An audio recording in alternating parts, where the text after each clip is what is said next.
I'm not in the stores every day. I pop in as a client. Do they know it's you when you pop in? Yeah. Oh, Yeah. See, I feel like you should do like undercover boss type shit. I know, Go in and like the new people that maybe just started don't know me, but my wife goes. I have a ton of family that goes. Okay, so they can I have give a you lot of friends that go, and so they can give you good feedback, right? Yeah, Like, I love it. This is great. I do. Unfortunately I have friends that if their go-to practitioner's book, they're like, hey, can you help me like kick somebody else out of their session for me because I only have this half an hour available. And I'm like, no. I appreciate you asking me, but it's a good sign too that they're that passionate. They know it's that good though. Young Drunk. All right. So today on the New How podcast, we have Jason Abrams. Jason is a commercial real estate professional and entrepreneur with more than 20 years experience in the industry. A Cheltenham native and Penn State graduate, he spent time at several firms before joining his family business, Abrams Realty and Development. For the past 15 years, he's been focused on shopping center development, helping grow the company's portfolio to over 4 million square feet, just a handful of square feet there. In addition to his work in real estate, Jason partnered with an operator about 5 years ago to expand a company called Stretch Zone in PA and New Jersey, and a practitioner assisted stretching concept focused on flexibility, injury prevention, and recovery. Together, they've grown the business and brand's footprint to 14 locations across PA, New Jersey, and with plans to double that number. Jason currently lives in Philadelphia area with his wife and 2 sons. He's a lifelong Philly sports fan, which is hard after last night. Obviously, we can relate. And he's proud and passionate Philadelphia Eagles supporter as well. So, Jason, welcome to the show. Thanks for having me. Yeah, appreciate it. Absolutely. Yeah, I mean, obviously, Philly sports fan. This is a rough day to be here today. I'm not going to lie. I was actually at the bank earlier, just right before this. So this is funny. I was depositing a check, and like the woman, there was a woman like right at the counter, like, the middle counter where you fill out your things. I like stepped up. She's like, "Oh, I was here first." And I'm like, "It's okay. Like, you can go in front of me." And the guard was laughing. He goes, "Yeah, it's a rough day for everybody in Philly today." Yeah. I don't think he would have blamed you if you threw an elbow at it. Right. But I get it. Yeah, rough. We're recording this the night after the Phillies lost their game too, and the Eagles and the other loss. Yeah, Eagles Penn lost. State lost. Oh my God.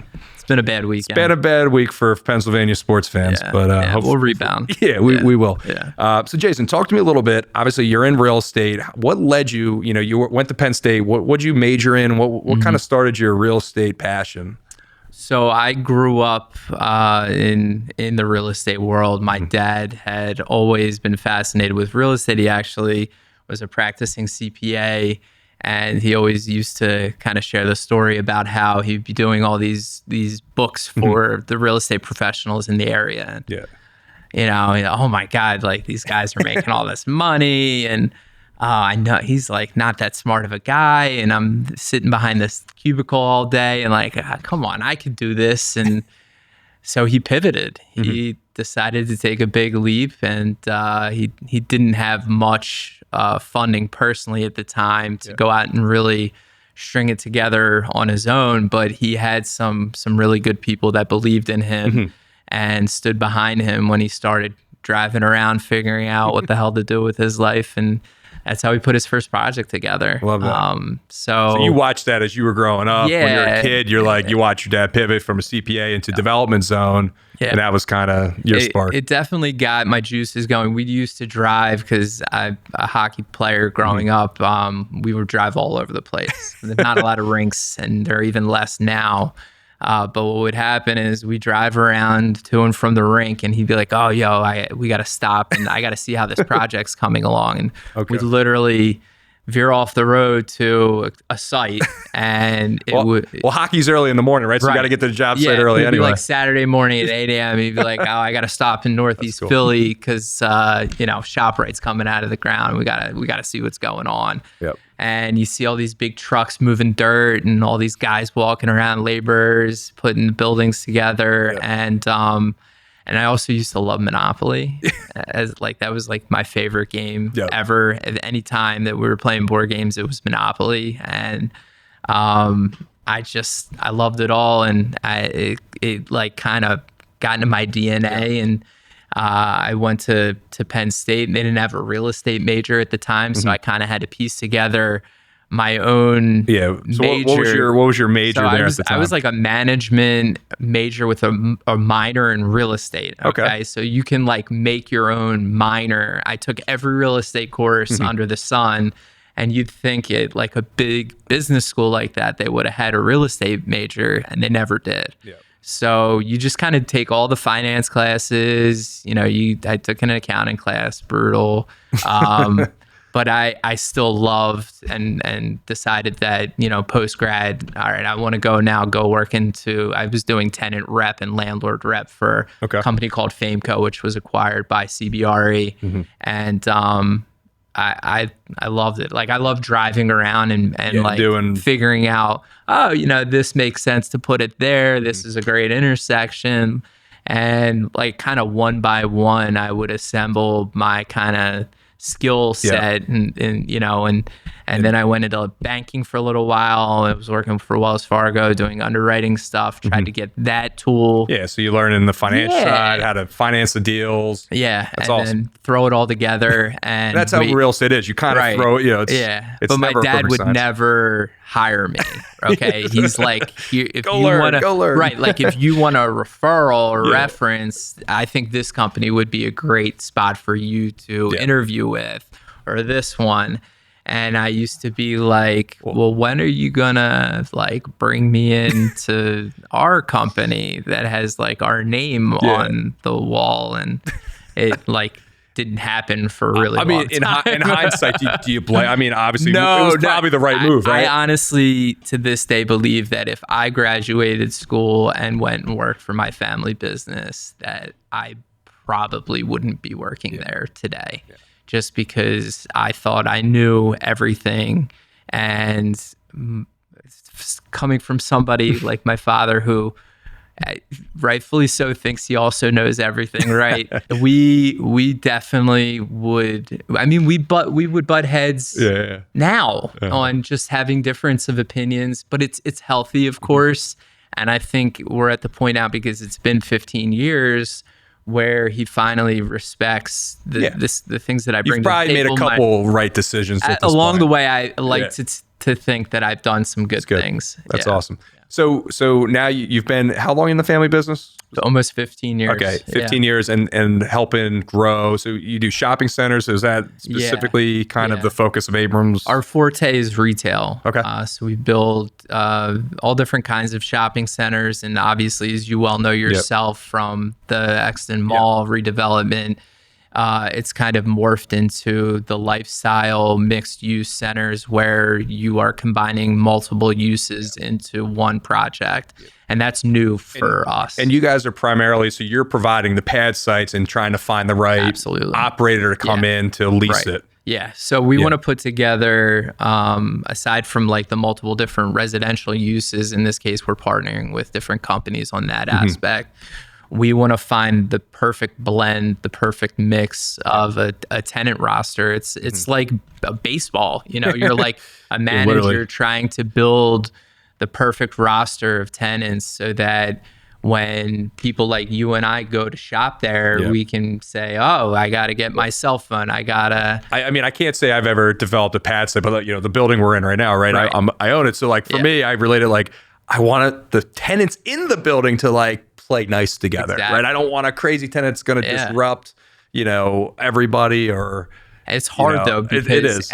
because you put the anchors in, right? You figure out who's going to kind of stabilize the project, and they provide you with so many restrictions. Yeah, of course. Like you can't do X, Y, and Z. Do any of them have restrictions of like what other types of businesses can be around them? So you don't have to use names, but I'm curious, they don't put that on paper. They'll just tell you. Yeah. Like we play nicely with X, Y, and like Z. Does McDonald's ever say like I don't want to be next to Burger King? Oh, or hell yeah. Yeah, they're like vice versa. Like Burger, like Chick-fil-A's like I want to be the only chicken company in the area. Yeah, and the worst part is because we have a lot of different tenants. We have a lot of mom and pops also. Gotcha. And I love like the fabric of this country and everything that we've been through. Right? Is mom, you have to have mom and pops, right?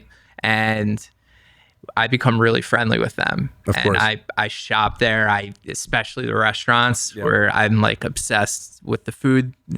I get a lot of opinions about who should be coming into the neighboring vacancy. Yep.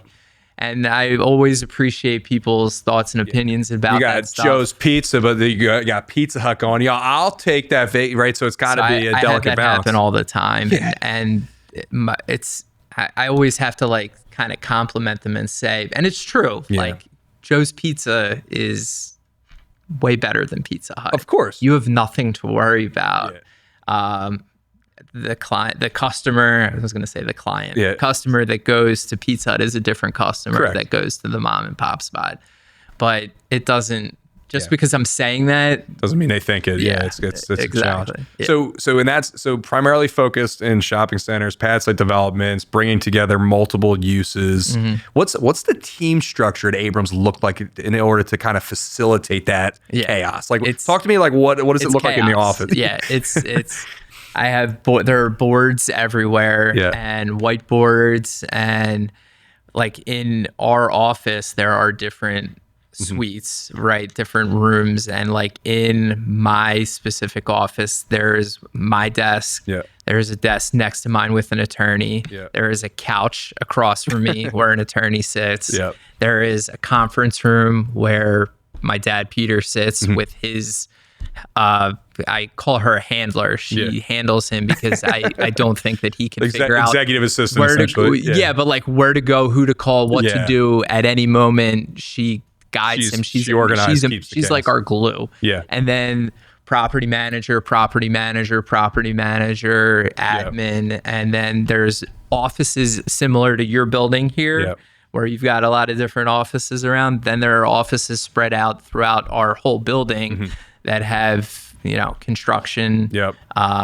Because Are you fitting out or like renovating some of your, like, do you do we've your own gotten into renovation that stuff now. So Yeah. we've kind of vertically integrated a little bit over the last few years, where we've added not just property management, but we'll do some vanilla shells ourselves. So I'm Joe's Pizza coming in. I find a Exactly. space. Yeah. Hey, fit me out Right. and get me set up. Yeah. Cool. So we like to add that awesome. trade, and we've added landscaping, snow removal companies to kind of the mix, affiliates. Yeah, if you have here and there. I mean, 4 million square feet of shopping centers, Yeah. right? Like That's snow yeah. is snow's a lot. That's a lot.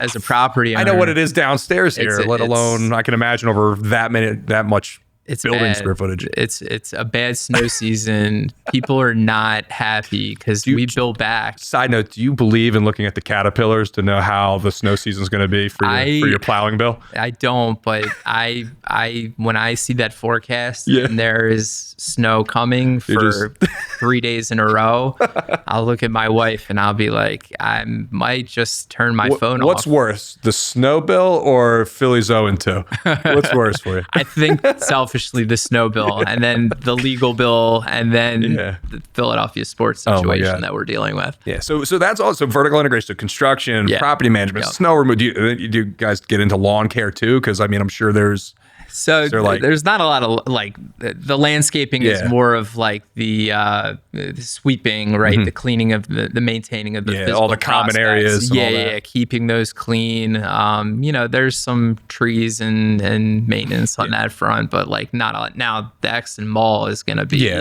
that's an entirely different animal because that is a good amount of acreage is going towards green space. yeah, absolutely. So that's going to be a big task, a big haul for us to manage that. So you might get a landscaping company going. We here might have to shortly. outsource that one. I don't know if the guys in my office, I really trust them like that, but yeah. Yeah, that's awesome though. So obviously you guys found a niche, sweet spot. I mean, talk to me a little bit about because I mentioned here you're involved in a stretch zone. It seems like an operating business. Like talk about how that came to be because that seems it seems related, but also 14, 15 locations set up to keep that going. I want to understand kind of your transition from managing the properties that hold these tenants to like getting involved with a tenant yourself. Yeah, they are interrelated. Yeah. I do have some within our own shopping center and within friends buildings also. Oh, nice. Yeah.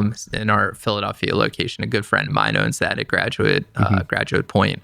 And honestly, COVID, as insane, and we talked about this when we had lunch the other day, COVID is what got me into stretch zone because COVID COVID made me realize I needed to expand my business horizons big time. Yeah. I was terrified. I mean, Who wasn't at the time? Yeah, no, Everybody was. Yeah, and it was bad for everybody, right?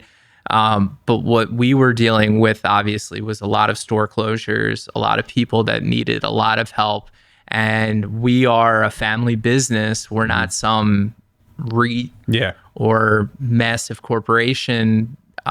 We're humans, right? And I want to help as many different people as I can through this time. And we would have conversations where we would offer people rent concessions, abatements, whatever it is, and they would say like, thank you so much, but unfortunately not even us not paying rent is going to get us through this at this time. Like, we have to close up shop. Restaurants that don't have the ability to pivot into takeout, which is the only thing that was happening at the time, was pick up and take out. There's no sit down. They couldn't, and I gave them like such credit for recognizing that it's just not going to work, to do that. But then we would then have, of course, no lender on the sun wants you to. No one wants to touch that. Like the problems that we're facing, unfortunately, nobody wants to help out the landlords of the world with mortgage payments and whatnot. But I started to see on all of the various vacancies that we took on, I started getting calls from a lot of like medical office buildings and hospital systems. And then of course, the health and wellness sector exploded. And people were starting to recognize all these different... Why do you think, I'm just curious, why do you think COVID started that? Because I believe COVID did ignite that a little bit. So I think, especially within the hospital systems, they took a really hard look about how they were functioning logistically. A lot of the hospitals that we were doing business with, they would have these satellite locations all over the place. And people would need to utilize multiple specialties at one time, not just because like you have an eye problem, what if you also have an ear problem, right? You're like, oh, I got to go to Philly and then I got to go to Bluebell. Like that's a big pain in the ass, right? So I think that the higher ups at the hospital systems were like, we really need to combine under one roof all of our specialties and make things easier for people and more accessible during sick people needed to have an easier time going to other providers. And then they looked at, well, how do we accommodate that? Oh, wow, there's this shopping center down the street that just took on 50,000 square feet of vacancy because we don't need 1 million square feet like a hospital. We need a little place to put our specialty offices. Exactly. So like we had a bunch of big lots. We had a bunch of AC Moores, right? We had a bunch of Party Cities, all these companies filing for bankruptcy. And that's who was calling us. RIP AC Moore. That was like growing up in Jersey. That was like, used to go there for a crafts project. A lot of fun. Get my little airplane, assemble them with like glue and shit. Still Michael's. Yeah, still do mine. But AC Moore is the OG. So that's what was happening. And then for the smaller vacancies, I started to see this health and wellness turn, right? People were like, I got to get back healthy, right? I've been indoors, hiding from everybody, not working out, not eating right. I'm doing all these unhealthy things. Now I want to restart it. How am I going to do that? And what I had noticed is that people were interested in spending money and it's an expensive, depending upon which concept you're talking about. It's not a cheap thing to belong to one of these different concepts. And then I met my now partner who, he's just like this uber aggressive, super competitive guy in his late 80s that loved to play golf and wanted to keep doing it at a high level and play 5-6 days a week. And how did he do that? He started going to Stretch Zone. He lived in Florida and he also had a place in Longport. And he's like, oh, well, what am I supposed to do in the summer when I want to play golf? Where's my Stretch Zone? Oh, I'll just open one down the street myself. And love that. Me and my friends will go there. And he's like, oh, I'll do another one. This is fun. And boom, we met. And long story short, we came to an agreement. My brother is helping me run this company with his now wife. They just had a baby on Saturday. Congrats. And fast forward 14 stores and and that's pretty quick since COVID. I mean, right? 2021, like when did you start? I think it was about 2021. We decided that we were going to do like 2 to 3 a year in certain markets that we like, and we attacked them. I mean, I feel like everyone in COVID was like, had to stand up and stretch, right? That's where it came stretching on, or like go run outside, right? And now your back is hurt. And you need a spot to go. Yeah, because you didn't do what you needed to do to prepare your body to start to be active again. And that's and now we're taking like people from PT, right, who are graduating PT. So talk to me a little bit. So like, why would someone like me want to come to Stretch Zone? So like, what do you do in there that's helping me get better? Like, so the first thing that we do is we do a demo. Basically, we're going to sit down with our GM and you're going to go through all of your injury history, okay? And then what's your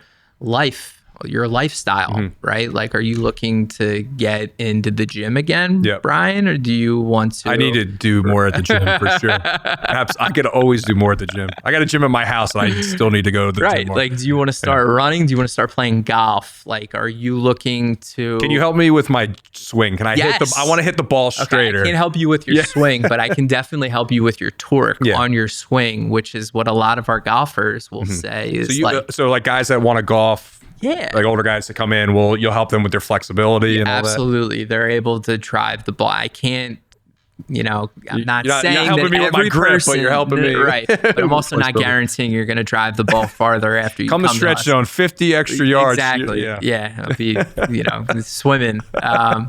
So it really depends on what you're looking for. And then they have a patented strapping system, which is when I was looking at all the different kind of concepts in this sector, it was the differentiator. These straps help isolate all of the muscles and body parts that.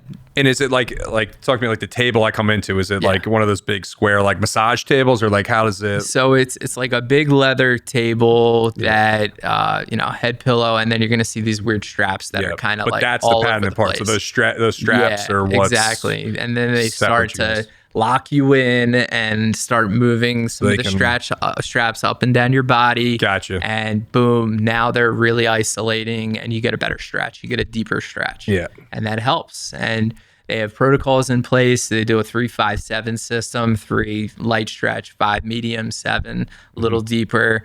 And it's a communication, a dialogue between you and me of like, where are we in this stretch? Have you figured out like what's kind of the market of like, is it only growing? Like people like, or is it like an education thing? Like, how do you get more people to know the value of Stretch Zone? And like, how do you guys envision that happening? We definitely need to do a better job of educating all markets, right? So when people come in and sign up, they rarely stop coming.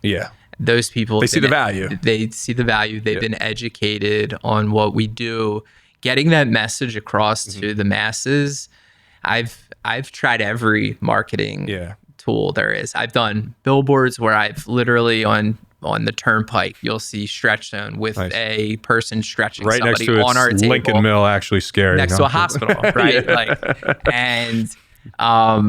It's tough for people to drive by and be like, "Oh my God, I need I need." Because like, what do you mean stretch? Like, who knows what that is? You don't have enough time driving 90 miles an hour down the turnpike. What that is? Let me ask you, what's like the minimum amount and maximum amount a week that you see people? Like, is it would I come every day to Stretch Zone? Is there a need every day, or is it like once a week kind of? So I personally typically before just busyness took place, right? I do like 2 hours a week, and I do 2 sessions, 1 hour each, and I still play ice hockey, so I'm definitely doing before my game, right? But I have golfers who come in, especially in summer when it's nice out. They'll pop in before they tee off. Oh, wow. And then they're there after they like tee the next off. day, they come the next day. Or like after 18. You're telling me you can come twice a day to Stretch Zone? Guys you do that? absolutely can. Yeah. Wow. And we have people that come 3-4 times a week. They're half an hour sessions, but you can put them together to do an hour. I like to do an hour. What's like the median age of your demographic, roughly? So it's what we've seen, just depending upon which market you're talking about, like some of the mainline stores that we have, it's definitely an older demographic. Philly is, a 40 to 50-year-old sweet spot, but it's so diverse. I mean, it's unbelievable, just depending upon what the market is. We have in Elkins Park, we have local football players that are coming in from Abington High School because their parents are like, we got to get you stretched. Of course. They want to go play in college. Yeah, and they don't want to get hurt. They race because that's all part of it. We've had Eagles come in and try, like literally Philadelphia Eagles have come in to try it. And it's just, it's for everybody. People who have diabetes, who need the circulation, their doctors will recommend it. We get a lot of people from CHOP who are on their feet all day, nurses, doctors, administrators who are hunched over behind their desks. I mean, like my back hurts, no offense to this chair and who bought it, but like my back, I'm going to need to go get a stretch in a couple of days because, I'm like hunched over in this chair right now. The architects in my office could use it, right? Because they're sitting there. Well, we have you're going to have to pay for it, right? We got sit to stand desk now because it's... we have corporate packages, so if you want to hook it up for your staff. Interesting. And then I think I remember you telling me, do you guys travel too, or will you come? Like this? Do you have like a stretch zone mobile operation? So we have portable tables. We'll show up to events, golfing events, whatever. That's cool. We've done a lot of charity events too, where so the Philly Spin-In, which is all the money goes to Children's Hospital of Philadelphia. We'll go to because they're literally spinning all day. That's part of the charity. Now they're raising money. We'll go set up shop in one of the rooms outside Live Casino, which is where the event takes place. And we'll stretch people before they get on the bikes. I'm just curious because like the locations, like we mentioned shopping center. So what's, you can put these in like smaller areas, I'm assuming, right? Like what's like, is it the size of this room? Like what's kind of like the smallest stretch zone I could find out there? Yeah, it's typically like 1,200 square feet. It's kind of your sweet spot. So it's, probably a little bit bigger and more narrow, like a rectangle, because we set up like the tables on each side and then people can walk down the middle if they're going to like their demo. In the back, there's a desk there and they can. Is it private? Like it's private? Like I feel like it's an open shop. Like I feel like I'm gonna get self-conscious. Like I'm gonna be like moaning, like, oh my God, Jason, you're hurting my back. Like, everybody's talking about how horrible their back is and horrible their knee and their shoulder is. It's a collective. Like we're all just getting together. I'll be laying on the table and I'll be like, oh, right. Like, what did I do to my back? And then, I'm communicating with my practitioner. And, that's funny. Yeah. It's like a barber open shop. That's all. So obviously the game plan, you said you want to expand it. So you're a PA Jersey now. Like, do you have ambitions to go like multi-state? Like what's kind of next for that operation? So we've looked at it. Because we also, just back to the real estate stuff, we have a property management company and we really like to keep everything like an hour and a half from our office so that we can get our eyes on it. God forbid there's an emergency or whatever. I kind of feel the same way about Stretch Zone. I like to really be able to like get to my stores if something happens. And I want to learn about like the staff. And I also like to try out all the new people that we bring in when we open a store. Of course. I want to see what their style is. And maybe I can help them if they're still learning the process or they want to practice. Like, I'll be your dummy. Go ahead. Like, I wonder, like I just started thinking of like the person you said that comes like twice a day, right? Like the access to it needs to be like the locations need to be good locations, right? Because you have to be able to get there before or after. Shopping centers. We're in neighborhood spots. One in Haverford's right next to White Dog. If you ever get a White Dog, we're literally share a wall with them. That's not a big shopping center. It's just I like the positioning of it. And then we're in other centers where there's 50 stores and there's some co-tenants that I like to be near, like a grocery store or a gym or a chiropractor. I mean, how big is how many employees, I guess, does Stretch Zone have? Because I want to get into some of the entrepreneurial stuff you've learned along the way, but how big is that operation right now with 14 stores? Yeah, so how many people? I think about 60 people that work for us now. And that's each combination store has a manager, a GM, there's an assistant GM at every store, and then there's like 4 to 5 stretch practitioners. And then we have a corporate staff now, regional managers, chief revenue officer. It's like part of the process is when you're a franchisee and you build out a system, Yeah. call it, right? Because a lot of people, I think, get into the franchise game and they're like, I need to scale this. Yep. And they're right. I mean, depending upon what franchise model you're talking about. But specific to Stretch Zone, I've been a big supporter of multi-unit owners and just growing it the right way. And I just have a hard time. It's just me and like my nature and how I'm wired of just doing one or two. And I'm not putting down anybody that has one or two locations. That's just, They can be successful in their own way. you can make money that way. That's fine. But what I've seen from our real estate stuff, from some of the, however you want to define success, everybody's version of success is different. But for me and for what I want to do with our company is I want to scale it. I want to have a great territory, which I feel like we have. And then at some point, maybe move on to the next thing. Yeah, maybe sell it or give it to another operator. Yeah. You know, I think that there's a lot of meat left on the bone. We're making our way into North Jersey right now. We're going head on with our competitor. We've taken on some of our competitors' locations now. Oh, wow. So they've left and you've come in? Or like, so I don't want to say that they've left. I want to say that the circumstance presented itself to remove them and put us in. Interesting. And we were able to use certain relationships in the industry to help facilitate that. Look, if you have something, right, they say, you know, every business should have 3 uniques, but your competitor should never have all same. They can have 2, but they can't have the third. But it sounds like whatever this strapping system is or something that's pretty proprietary, or you have a patent on, works, and people see the difference. Yeah. Right. And if we get them into the door, I'm a believer that they're going to be with us. And a lot of people go to the same practitioner over and over again. They build this rapport. The practitioner knows their body and you know how much resistance they're putting up. They can tell if they're sore or they're not sore. I kind of relate. Like the only thing I can, like my wife goes and gets her nails done right every week, every 2 weeks, and she goes to her same woman. Has to be. Is it like kind of the same thing? Like, oh, I want to go see Larry. Larry stretches me like nobody else. A lot of people are like that, that's where cool. they get into their comfort zone with somebody, and you know, we have situations where people move on with their careers to other things. And do you ever think about trying to set up your operators with like Chick-fil-A? Right, they're really big on like growing the operators. Like, do you think you could go faster if you like grow it that way? It's a talent game, right? So staffing is probably the number one contributor to how we grow. Of course. You know, right? Like the same way. A lot of, look what you guys do. I mean, in architecture, we're talking, the only way we can truly grow is through M&A, right? Like we're setting up to buy 2 more firms within the next 3 years because we have to do it that way. The talent's not plentiful enough to keep growing organically.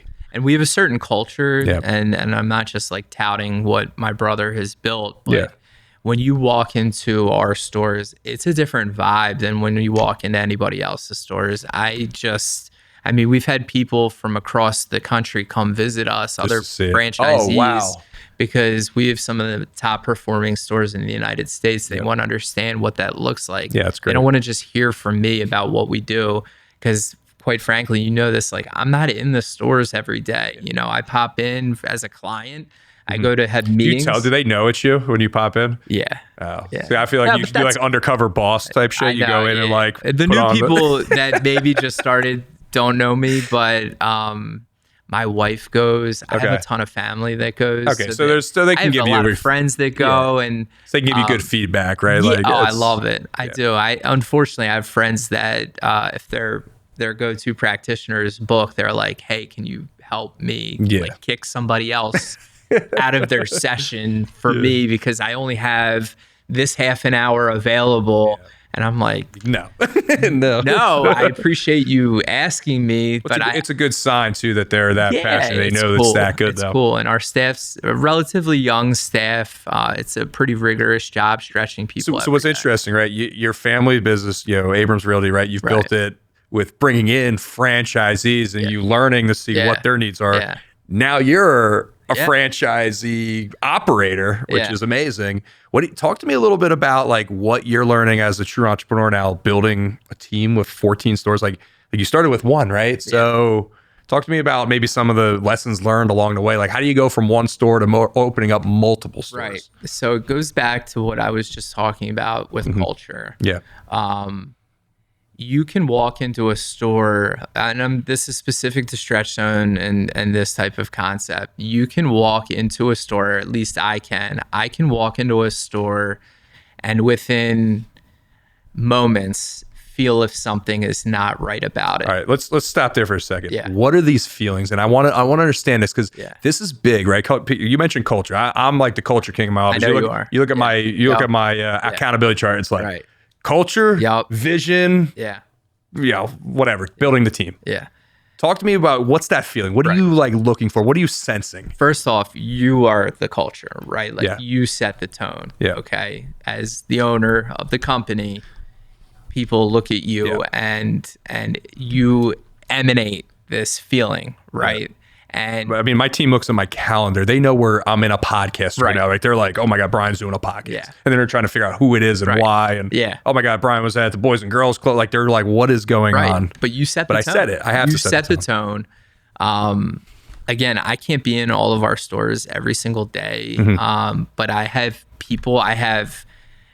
People that we've promoted, or like my brother, who like eats, breathes, sleeps Stretch Zone. It drives his wife absolutely crazy when we have dinner together at families. We have a rule that like we sit down and she looks at me, she looks at him, and she's like, I don't want to hear one word about Stretch Zone. Do you like have like SC? Like you start like coming up with like no, we're just like, so what happened? Like we just kind of, we can't help it. But like that, and it's the same with our real estate company. Like your leadership is what creates that culture. If you have this toxic culture where people are stabbing each other in the backs because they want to have a sale and make commission and do a deal.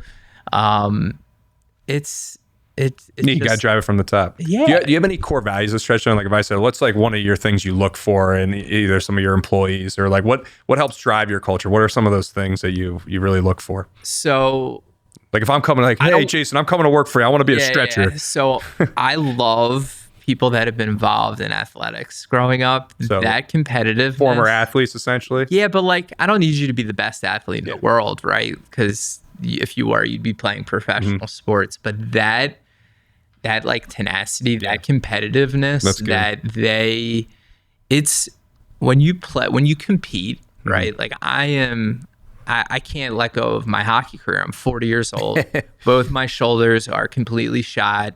I've had so many concussions, right? But like that competitiveness, even in like these old fart men's leagues that I play in. Right, you might maybe play with my cousin. He plays in probably Jersey. If he's playing in Philly, because I can't stop playing leagues like, and they're the worst times ever, like 11 o'clock in Philly at Penn, right? But when I get out there, like that feeling of when I was like a little kid competing against another man in this case, or woman or whoever, that is how when I step into the office every day, I feel the same thing. And knowing that like somebody has competed at whatever it is, okay, that I know that person's wired. So hungry, so they have a hunger to them, competition. They're like, I want to be better. Win. They want to see the company do well. We have this. We only promote from within our company. Oh, that's interesting. I don't bring people from outside to come be a GM or a regional. I need you. I need you to start not from the bottom, right? Because I firmly believe like our whole business is through our practitioners, right? But like you're gonna start there. And I want to see. I love the promote from within. I just, for me, right? Like I look at it as like, it's hard for every type of business, right? Sure. But like, I feel like in your business, you literally could take somebody that knows nothing about stretching and rapidly advance them. Now you're learning to stretch. Now you're learning to run the operations of that little location, right? It's not every industry that you can do this, but I felt like from an early time getting into the business with the staff that we had, that growing people in whatever facet they're looking to grow, Yeah. whether it's like they want to end up being a manager or regional, or I've had situations where practitioners have come to me and said, I want to open my own stretch zone, That's right? awesome. And I want to move to Virginia because I know you already got PA and New Jersey on lockdown. And I love that. Yeah. You know, like for them to come to me and feel like they could ask me some questions about like how to open their own business and like where do you even go? Well, that's what I mean, you have 14 locations. I feel like you could have 1,400 if you do this correctly. That sounds you're crazy. making me like really nervous now. That's a lot of stores. But yeah, no. How many territories could you actually take and do? Yeah, no, you're 1,000%. They need this in Haverford, but like I can assure I'm thinking you, of like in my head what 1,400, what payroll and like health insurance, and like I'm running through all the 14 numbers stores, right 100, now. you have 1,400. you're going to have 6,000 employees, my but head's that's gonna okay. explode. That's okay. Some things will consolidate, but you know, I definitely see like, you know, it's definitely a need. You're already crushing your competitors, and you know, I mean, I'm sure they're talking about you at the national franchisee thing, right? They're like, look at I'm going there on Monday. Yeah, look so at Jason I and hope his so. team, like what they're doing up in PA, New Jersey, right? Like, I don't know how you can't take that same concept and know that it'll work in Nashville, because people in Nashville need this. They play golf in Nashville. Yeah, sure. Right. Yeah, So no, 1,000%. And it was based in Florida, and I leaned on the largest franchisee in Florida a lot when I got into this business, because I just had so many questions for her. Yeah. Like, how did you scale this? At the time, I think she had 20 something stores. And I'm like, what's the key? What do you look now? Her way of picking shopping centers and like her site selection, very different than what I. You obviously have a high competitive advantage in that, right? Like, she it's not even immediately close. said, knowing my background, she's like, whatever you decide, I trust that you're going to make the right decision. Yeah, of course. But like the numbers game, the hiring process, how do I cover my butt, you know, and protecting myself, liabilities, all this stuff. When's the right time to open your next store? When's not the right time to open your next store? All these things, I would drive her crazy and call her. And I'm going to go see her on Monday. She's the best. How many total stretch zones are there? I'm just There's curious. 400 now across the U.S. So you have roughly 1% and 1.5% of that. Yeah, That's I mean, when we pretty get to impressive. 20, we'll be at 5%. Yeah. And I don't think that there's like a rule where you're really not supposed to exceed 10% of all the stores, because you have like too much control. That's like a thing I think that franchisors have nationally, where they don't like having one little itty bitty franchisee having too much power. And I think that number is like 10%, at least it was for our system. Let's talk about one thing that all of us entrepreneurs struggle with a little bit, or some, you know, really excel at. I'm just curious how, you know, you deal with balance in your life, right? You have 2 kids, stretch zone, Abrams, shopping centers, maintenance, snow plowing, right? Like you got a lot going on. Talk about like your habits, and obviously you work out, right? Like talk about like what happens when you wake up in the morning. Like talk me through a day of Jason Abrams. So this is like a little bit of a trigger for me, this whole work-life balance. Well, I didn't say that at all. Thank you for not saying that. I just want to know how you handle it. Yeah. I say balance. Balance, you right? have to, you raise them up. I'm not balanced. It's okay. I can openly admit that you're unbalanced. I'm imbalanced, unbalanced. Sounds like you can stretch that out a little bit. Well, there's a physical imbalance, right? So I definitely struggle, because when I wake up in the day, my wife's still teaching spinning at 5 a.m. in the morning. Wow. She's a total psychopath. It's me and my boys, right? Yep. Get them up, get them ready for school. We're having breakfast together. But like candidly, the first thing I do when I wake up is I check my emails and I run through, like when I wake up, I might have missed 20 something emails, right? So I'm like, I need to clear out my queue, because I'm one of these OCD people who cannot have like a single unread email. I don't know if you're like that at all. I am not like that, but I have so you have like 6,000 unread emails. We'll talk about insane. I put some tech around my email recently. I'm excited. I'll tell you about it in a minute. But and then I'm like, coffee, kids are ready to rock, and like the second that my wife walks through that door from class, I'm gone. And then she takes them, and gets then them I'm to like, school. Yeah. I'm driving around to wherever I have to be, whether it's my office or a store or a meeting. Yeah. And my phone is like glued to my freaking Yeah. face. And it's a problem because not that like I'm saying that our business, your mind, whatever is like so important that like I have to, the second that somebody emails me, I have to respond. But there's definitely an imbalance when it comes to like how on everything I have to be it all the time. Now, I also am addicted to working out and like the gym and activities, and how do I sustain that and keep that going? So like my health and wellness program is like sprinkled throughout my whole day. The second that I have a window, you're hitting the gym. I might go stretch zone to get stretched, right? I might go work at the gym and work out for like 2 hours and like just get it all out. And I try to go to the gym every day. And some days it's like but it's like a little it's a little psychotic, honestly, because I know that I don't need to be at the gym every day. And then I want to play. Well, you can stretch it out, so that's why you got that balance. Right? You're aching. You're like, I got this. I know. But like, I feel like I'm one of these guys that like I have to be endlessly moving, and it's hard. It's a struggle. I mean, I can guarantee, your energy levels are through the fucking roof, though, right? Like you're like the amount of times you're working out, if you're spending an hour or two in a gym every day, plus stretching, like you don't get tired, do you? No. Like how do you go to bed? Yeah, it's tough. So one of the things that I've unfortunately learned is like, I feel if I missed a day I didn't do cardio or lift some weights, as silly as it's, I have a real hard time sleeping that night. Yeah.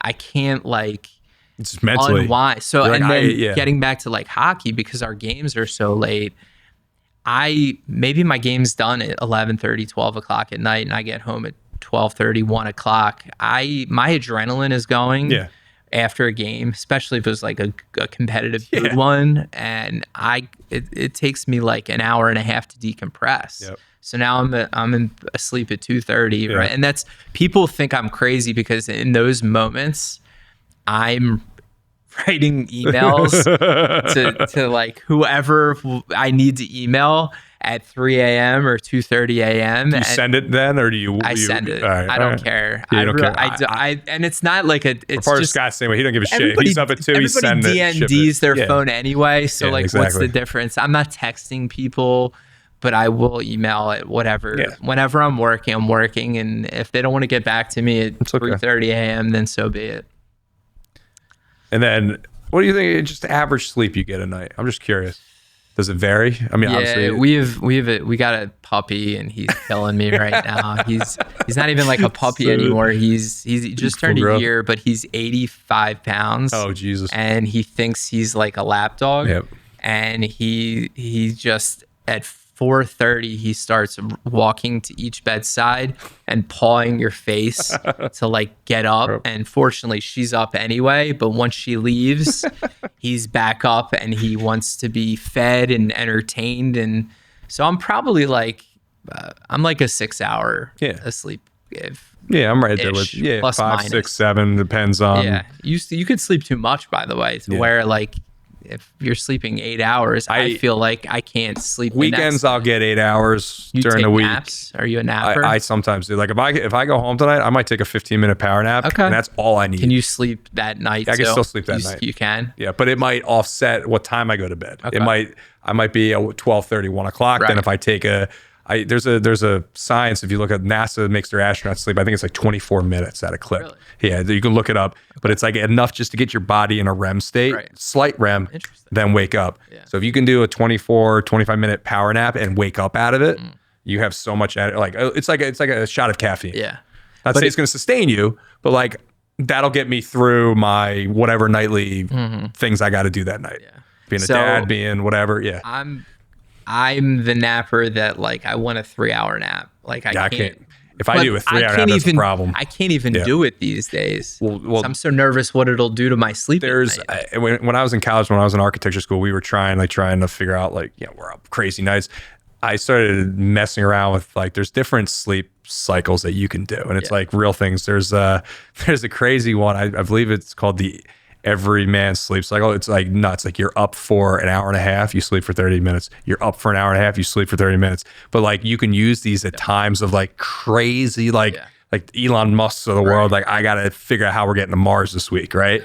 You could literally change your sleep in it. But then there's other ones. I had a good friend, this guy, Joe, who a developer in the city.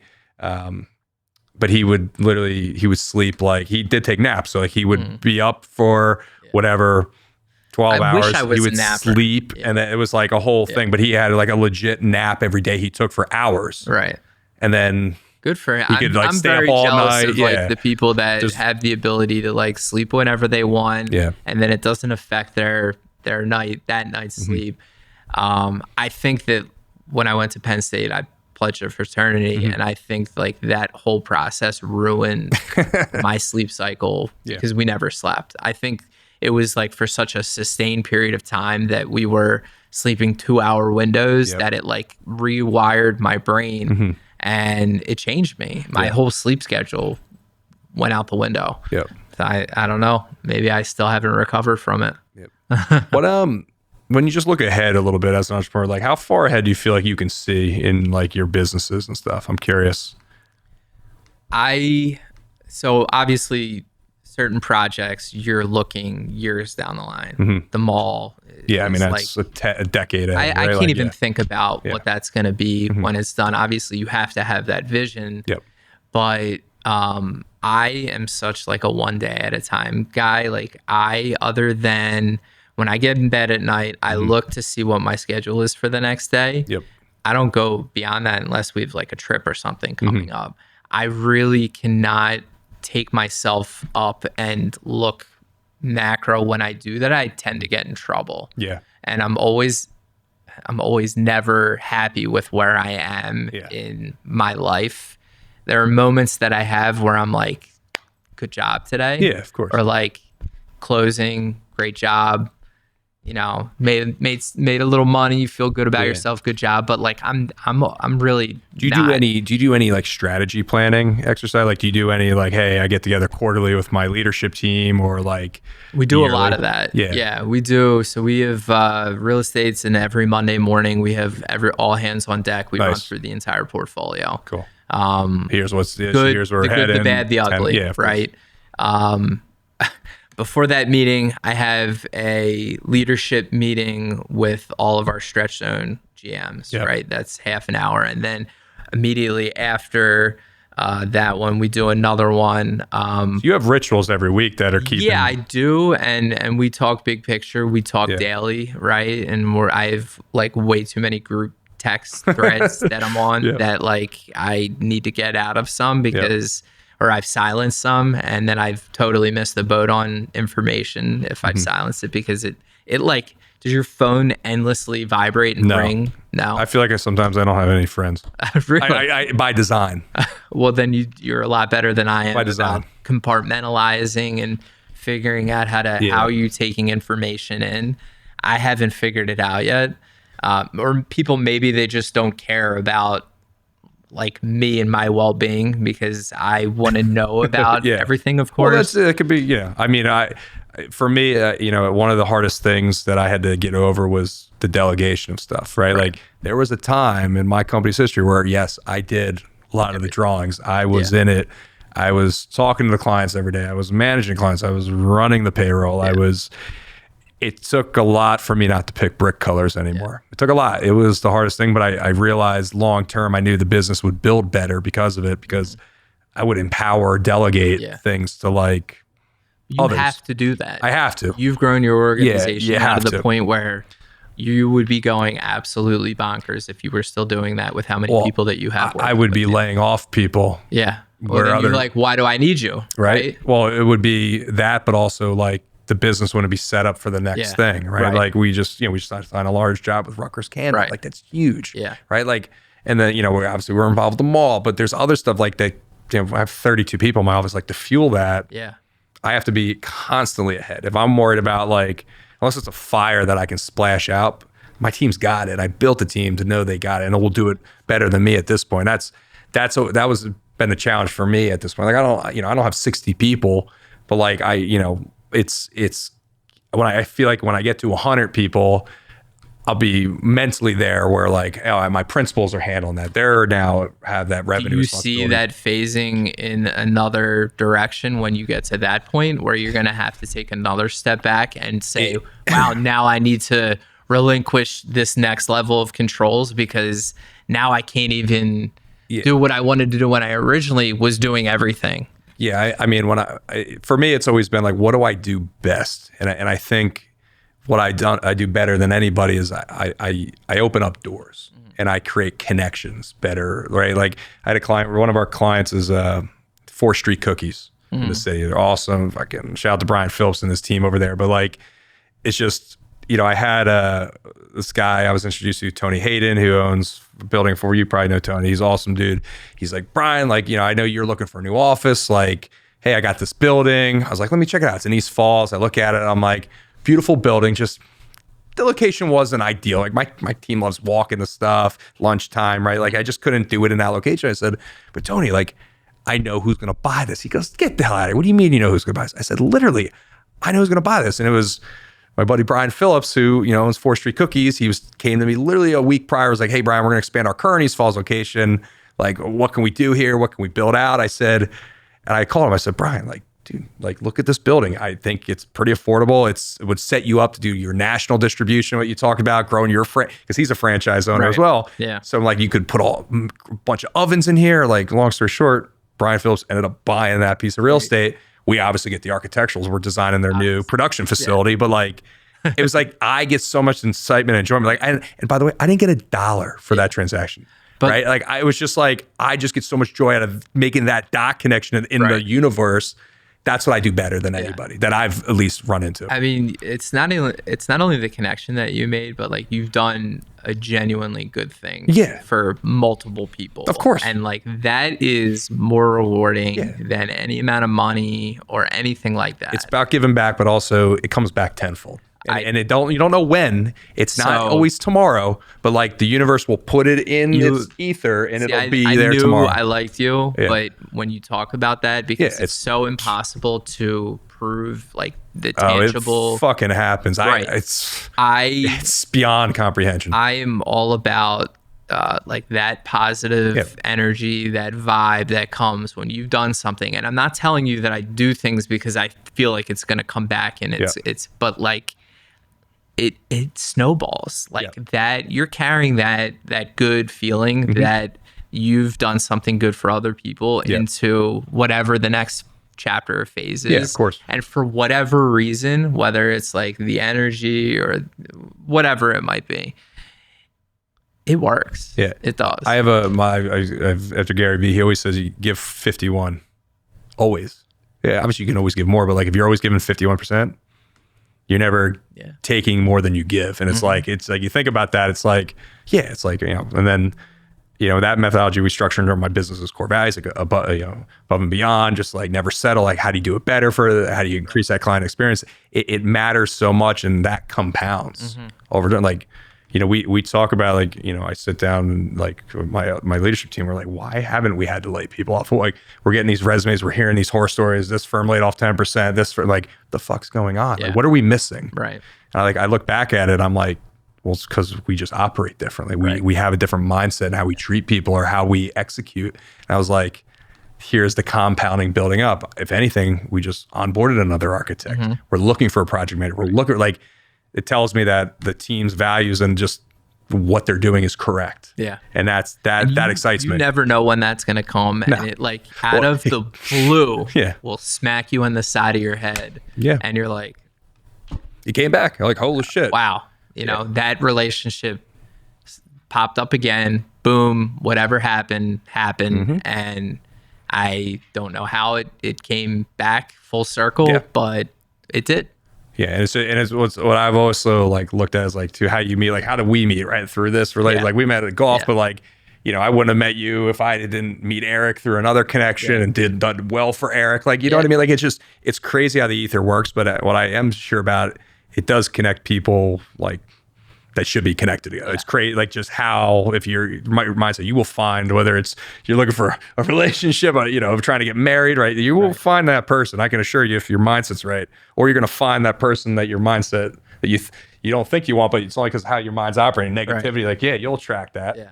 But yeah, it's definitely weird. It's funny because my like friend circle is really small. Yeah. And it's been the same friend circle for 35 years. I have the same like core group of friends that I literally went to elementary school or like pre-K with. That's awesome. But like from a business perspective, because you get bombarded with so many emails like, hey, let me do a demo. Do your flooring. Let me do a demo for you. Let me come to your right. Yeah, like it's endless. It's impossible to answer everybody. Yeah. But like the ones that are meant to meet. Yeah, of course. They just happen. Yeah, it's crazy. I'm curious. I mentioned earlier about the email because I don't get one lick of dollar from these people. So obviously, innovation is rooted into what we do every day. So we're constantly evaluating tech out there.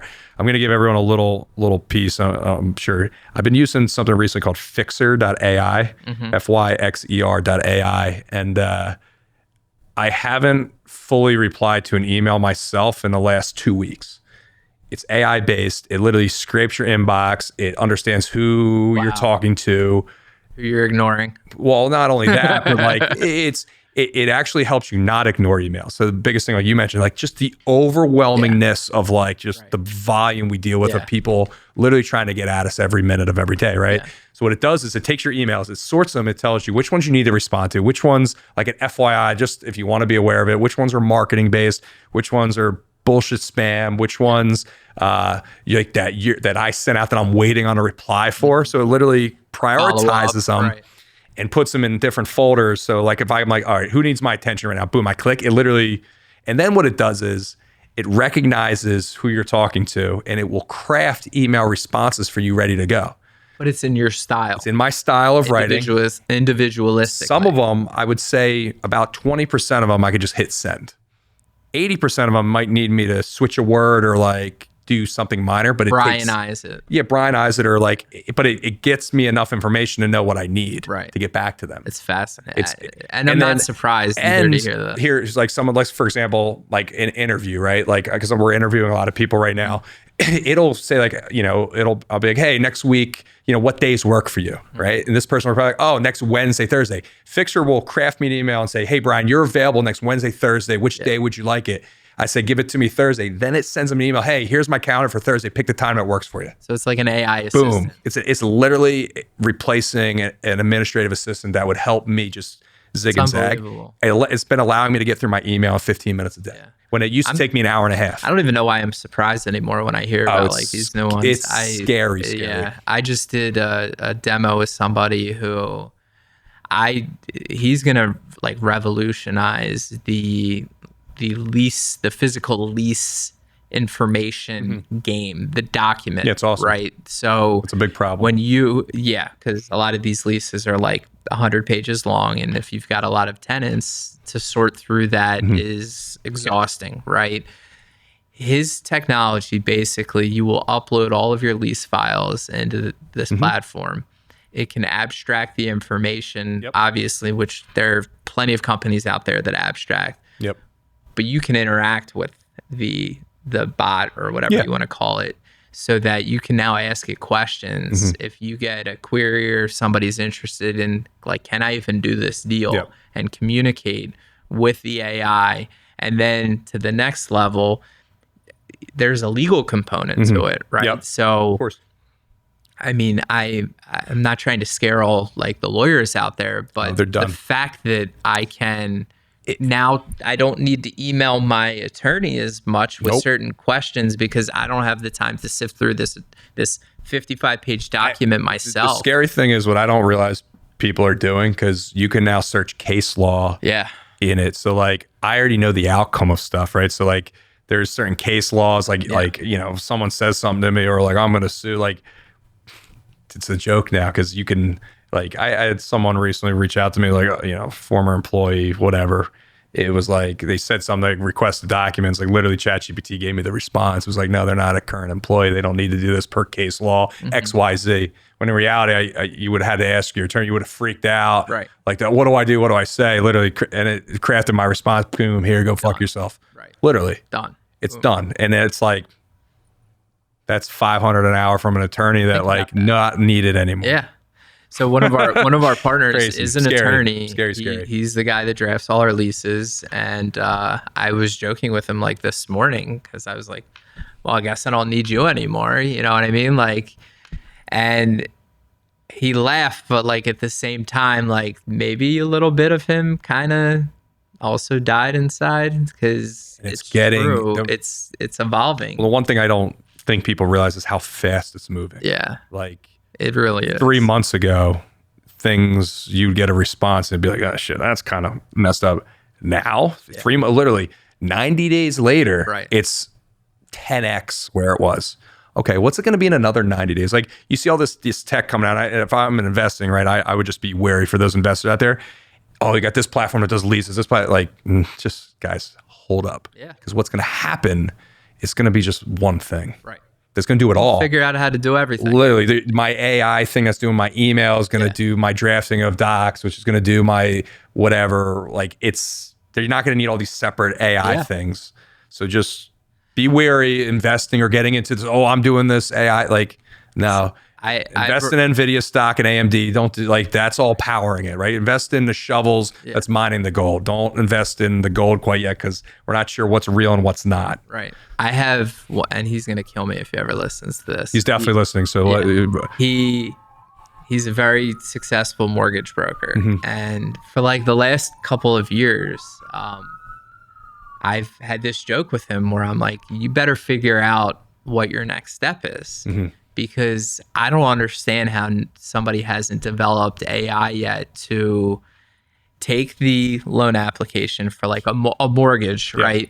Underwrite it, and then just like do the deal for the person. Like you don't need a person anymore. How has nobody developed this? It's already doing it. Right. You can put in the data. I'm having it analyze spreadsheets in my office. Like I have data. I have data on all the projects I've ever done majority of the since stuff that I 2020, do right? is for spreadsheets, pro formas, projects. Like where are my holes? What are my deficiencies? What am I too conservative on? What am I too aggressive on? And I just have a conversation with it because it's these things that like, and it saves me time too, you know? Yeah. And that's the fear. I don't know if you've seen like the jobs reports and stuff, like this disparity between like, all right, you have the market going like this, but you have like the jobs decreasing. Yeah. It's scary. It's scary. And it's 2025, right? Yeah. Where are we in 2030? Yeah. What is that? What does that inverse look like at that point? This is a scary fact for you. So just to give you a sense. So obviously I run an architecture firm full time. We were at a career fair recently. Okay. We went there. It was myself and one other architecture firm. Okay. We had on our sign-in list 120 kids coming up for jobs. We were looking for maybe one as an intern. There was 2 firms in the room, 2 architecture firms. How's that even possible? Well, it's because we're not looking for new grads right now. We don't believe we see technology that's surpassing what new grads can do. For example, there's an application out there that's called like buildercheck.ai. I can insert a drawing set and it'll start telling me and analyzing it towards building code and telling me what's wrong with it and giving me pricing. Well, that's a whole other piece. But like just the fact that like I can have AI now start vetting my designs. What's the percent of time that's going to save you? Hours, days. Right. It's volume, right? I looked back, it's funny, we're working on a little marketing piece, but over the last 4 years, we've done 45 blocks of Manhattan worth of square footage in design. Okay. 20 by 20 block. Like that's just the amount of fucking volume we've done. And I started looking at it and you're like, all right, think of all the time that we had to spend over that course of that amount of volume we've done reviewing drawing sets. AI is very shortly here. I'm going to start feeding in my drawings and it's going to start pinging potential discrepancies, right? Hey, is that door 6 foot wide when it needs to be, right? What type of building is it? What's the square footage of that? What's the occupancy? And start, oh, wait, you don't have enough bathrooms. Like, it doesn't need to do the work for me. But what I tell my staff, I say, guys, like, I'm not going to need you to work 60 hours. You're never going to compete against AI. I said, what you're going to be able to do is 40 hours a week. You're going to be able to do what you used to do in 80, but you're going to do it in 40 because So you're going to really have embracing this technology. you don't have a choice. The firms are going to die. There's going to be firms gone here shortly because they're going to get, like, I'm going to be able to be so much more competitive in pricing. I'm going to be able to be doing a lot more and delivering, right, a better customer experience at an outdated firm. So that's my strategy. I'm going to go buy these firms. How are like the older bring 'em in. people in your office adjusting to something like that, where they might have that kind of old school mind frame of like, I don't need to be. They've adjusted. They've adjusted and they've embraced it because obviously they see me as the visionary, and what I'm saying keeps coming true. Right. But like, we don't have a choice, right? Like, when I do a schematic design for somebody now, we're utilizing AI to help us have the clients make decisions, right? I can give you 15, 30 facade iterations like this. Right. And now it's like not a question we don't need to debate over. Like, you like this one, cool. Now it gives us a direction to head towards instead of spinning our wheels 3 times back and forth. Now my team's done with your schematic set when another firm would have taken another 3 months. It's crazy. It's amazing, but it is a little sad at the same time because I'm like an old school millennial where I love like that old school philosophy of how people work and the grind, right? And there are people out there that just won't embrace AI, and unfortunately those people are going to be left out. This might be bigger than the invention of the internet. Yeah.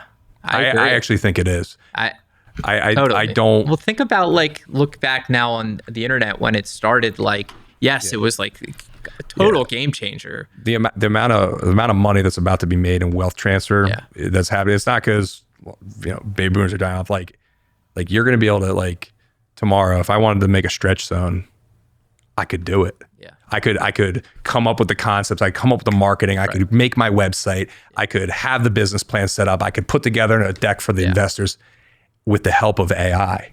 Right? It's crazy. I'm embedding it like on a daily basis now. Like, obviously the real estate stuff every day, right?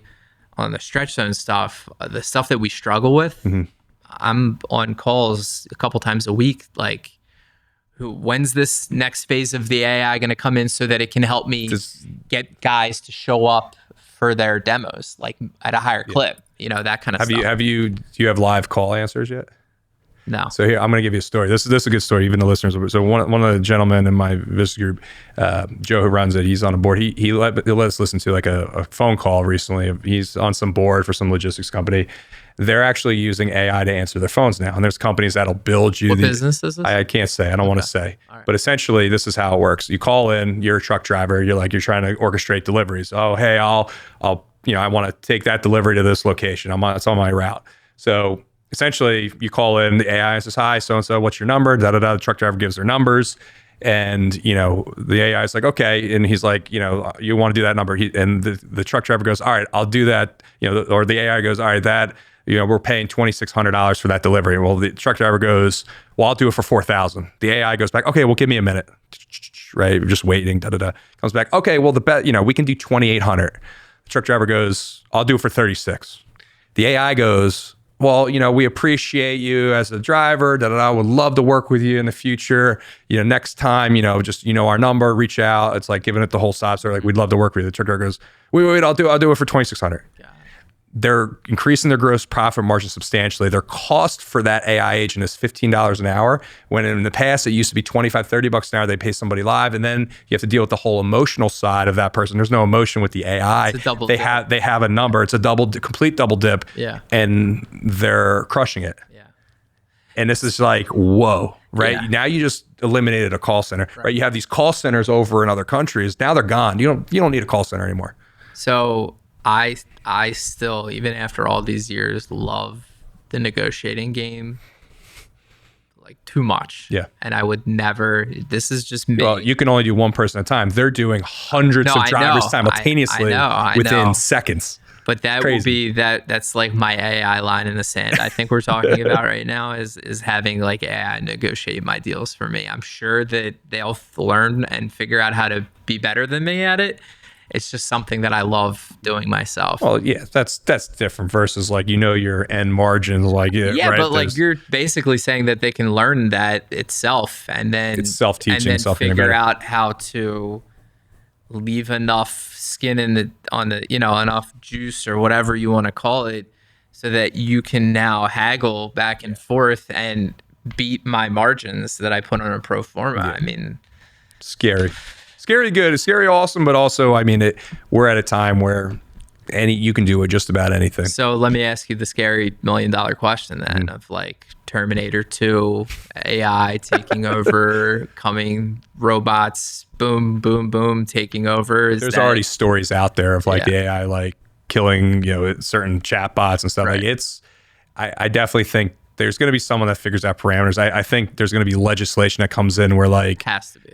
yeah, like the only way that's going to at least pause it or slow it down is legislation. Like you as a business can't outsource more than X amount of percentage of your revenue. Like that's going to come. That will be here before you know it, right? Okay, so I can't, have more than 30% of my business automated. Like, So iRobot not in the cards for. I think it's. I mean, you see what I don't know if you've seen what the Tesla robot's doing. I've seen that. Yeah. Like you can go to any Tesla store and watch the robot, but like they're trying to when roll are we those out. getting robots in They're our house? talking within 12, 24 months. Tesla's going to be rolling them out. So I saw on Instagram, I forget what country it was in, a kid was able to put on a robotic suit to climb and run. Did you say that? And but faster. Yeah, but he's like on the camera and you're watching it helps him move quicker. Right. And he's like, all right, I'm going to try to run. And he's like, oh my, he's like freaking out while it's going on. I mean, and it was not it's an exoskeleton. expensive. Yeah, no. It relatively. But they're using it to like, for like if you think of like Amazon workers, like heavy boxes or all that, right? Yeah. So, like that, it's real. Like I think there's going to be some exciting things that help that. I think there's going to be a lot of advances in the medical field because of it. How they're using AI to figure out how to solve diseases, right? Like it's cross-referencing databases where you used to have to do that by hand. I feel like that should be priority one, right? Like everyone's got a priority, right? That's my go cure these endless diseases that we deal with. We got 7-8 billion people on this planet. Like there's going to be a lot of different priorities happening simultaneously. Right. But like I agree, that's a whole practice in itself. I don't hear enough about that, by the way. Well, you don't, because it's we can get into the works. Yeah, it's in the works, or it's being suppressed, You got or all like the advanced. dark web. Yeah, I gotcha. I don't want to talk too much about that because I don't. You don't want to release all the secrets, right? But yeah, it's definitely it's an exciting time. If you're not playing in AI, you need to start. You need to start learning. You need to start investing time, an hour a day. Go to the gym, listen to a podcast on it, right? Like it's here and it's already changing every business, whether you know it or not. Yeah. Every industry is already being affected by it, and it's an exciting time. It's exciting. I still get a little nervous, but I'm embracing it myself. Think of the guy that bought all those horses before Ford announced that his car was coming out, right? Everyone's worried about the car. People get run over. Like, it happens, right? Yeah. It's evolution. I think embrace it. Yeah, safely. We're here. We're at a time in history where AI is literally going to change the face of the planet. It is. It already has. I mean, you see it everywhere. What else didn't we chat about as Jason as an entrepreneur? Is there any last tidbits of information that you've learned or been privy to knowledge as growing as an entrepreneur that you think would help others? So my birthday was yesterday. Oh, happy birthday, man. I feel like a bad friend. I didn't know. I didn't put it in my bio. I sent you. I'm like at this very reflective phase of my life. My kids are 6 and 9 now. I'm in like kind of this sweet spot with them. I know you've got a young baby, right? You're not quite there yet. I got 6 months at home. 6 years. You're not through the shit yet, but that time goes really fast. And as much as I am like a workaholic and like to do all this stuff, but like, and a friend of mine and a very dear friend of my brother's passed away Wednesday out of the blue. And is that Kaplan? Yeah, Alon. Do you know Alon? I know. I met him a couple times. Okay. But yeah, he's unbelievable human being. Oh, he was like 33 years old. Yeah. And I'm in like this very reflective period this last week at his funeral. And the time that we have on this earth is Limited. finite, right? And I just tell people that you should be surrounding yourselves with the people that you want to be surrounding yourselves with, especially when it comes to work, because we spend a lot of hours doing work, and you know, it's true though. Like you blink and I'm like 41 now, and my kids are grown. I'm taking them to football, and like my 9-year-old, I look at him and I'm like, I Where'd can't you come even, from? right? But like, you only have a certain amount of time that these kids are like in your house, and this is like the largest piece. I did joke with my wife. I said we're 1/36 of the way done. But it's true. Seriously, they spend in your house, like assuming that a kid lives in your house until he's 18 years old. 75% of the time that you're going to be with them in their entire lives is basically from 1 to 18. Yep. Like how sad is that? Right. Crazy. But also like that's the time that you have to get all of your virtues and values and ideals transferred to them. Yep. And that's, as a parent, as a business owner, that's like my main focus is I just want to be like a genuine, like we sit here and like, this is me 100%. Absolutely. There's no bullshitting here. I'm a straight shooter, and I'm with that with my kids, and I'm with the people that I work with. Yep. And, you know, it's kind of this, I'm in this very reflective period. It just happened to be today that I'm just evaluating the landscape and just uber appreciative of everything and everybody that I've kept going in my inner circle. Gratitude goes a long way. Be grateful. You know, like there are just I think of Alon, you know, and 33, and in his sleep, boom, comes and goes, and that's it. And that's unbelievable. Yeah. So appreciate what you got. Gratitude. Whoever's listening. Gratitude is everything. Be grateful. Cool. Well, Jason, man, I can't thank you enough for coming on, instilling your wisdom, just life advice. I mean, we chatted from tenant reps to shopping centers, ShopRite, RIP out to AC Moore. Oh my God. Yeah. Well, thanks again, and appreciate the knowledge that you gave to everyone. Awesome. And looking forward to seeing what's next with stretching. I'm going to get out there. I'm going to go try it out. Give it a shot. So. You'll be able to bend over a little bit further. Right. Thank you. Talk to you soon. Thanks, man. Yep. Young John!